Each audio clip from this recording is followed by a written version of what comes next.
এই হচ্ছে নিপা আক্তার মার্জিয়া। হ্যাঁ মার্জিয়া, তুমি কি সমস্যা নিয়ে আসছিলে বলো তো? এই তো পাইলসের সমস্যা। আমি অনেক দিন ধরে এই পাইলসের সমস্যায় ভুগতেছিলাম, কিন্তু আল্লাহর রহমতে এখন চিকিৎসা পাইলসের চালাচ্ছি। সমস্যা কেমন ছিল একটু নিজের মুখ দিয়ে বলো।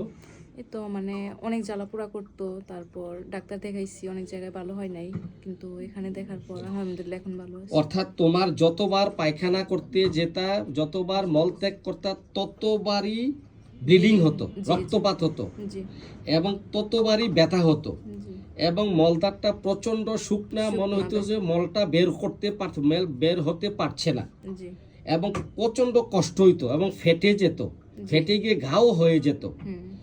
এবং মল ত্যাগের পরে পায়খানা করার পর 1 ঘন্টা জ্বালা পোড়া এবং প্রচন্ড ব্যথা করতো। জি। তো তুমি আমার থেকে কয়বার ওষুধ নিয়েছো?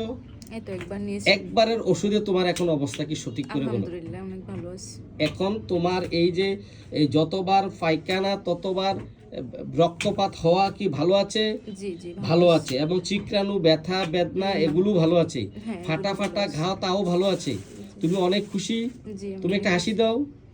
এই তো, তাহলে এই রুগীটি হচ্ছে আমার একটা খুব কষ্টকর রুগীটা, যে সে অনেক কষ্ট করে অনেক দিন পর্যন্ত এই কষ্ট নিয়ে আমার কাছে আসছে, কারো কাছ থেকে শুনে, হ্যাঁ, এসে সে তার কষ্টটা আমার কাছে প্রকাশ করলো যে যতবার মলত্যাগ ততবার ব্লিডিং এবং প্রচণ্ড ব্যথা। ইনশাল্লাহ এই ব্যথাটা এখন ভালো আছে। আপনার কি হয় এখন? সে কি ভালো আছে?